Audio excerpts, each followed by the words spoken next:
అందరికీ నమస్కారం అండి. నేను చెప్పబోతున్న కవిత వేదభూమిలో వెంకన్నను కొలుద్దామా అంటూ. వేదభూమిలో వెంకన్నను కొలుద్దామా, వేడి వేడి కాఫీ తాగి వెంకన్న పూజ చేద్దామా. వెంకన్న పూజ చేసిన వారి ఇంట కొలువు తీరినంట కోనేటి రాయుడంట. మనసారా పిలిచిన వారి ఇంట మహిమలెన్నో ఇచ్చునంట మా శ్రీనివాసుడు.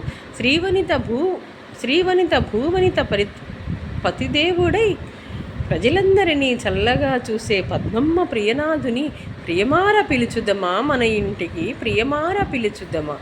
వేడి వేడి కాఫీ తాగుతూ వేదభూమిలో వెలుగవుతూ వెంకన్న దీవెనలు పొందుతూ ఆ వెంకన్న సేవలో అలరించుదమా.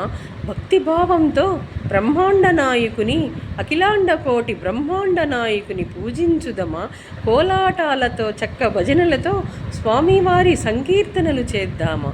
నా అక్షర కవితలతో అన్నమాచార్య కీర్తనలతో ఆపద్బాంధవుని పూజిస్తూ ఉందామా.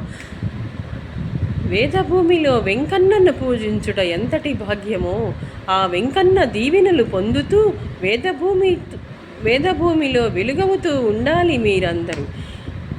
ఆసు కవయిత్రులం, సహజ కవయిత్రులం, మధుర కవయిత్రులం మేమై మధురమైన కవితలతో మాతృదేశంలో వెలసిన వెంకన్న సేవకు అంకితమవ్వాలని ఆ వెంకన్నను వేడుకుంటిని. నేను ఆ వెంకన్నను వేడుకుంటిని.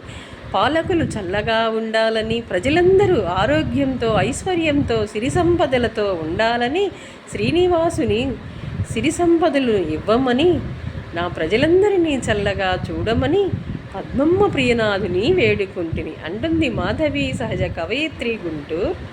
ఇంతే లైవ్లో పెట్టి చెప్పారండి కవిత. అందరికీ నమస్కారం.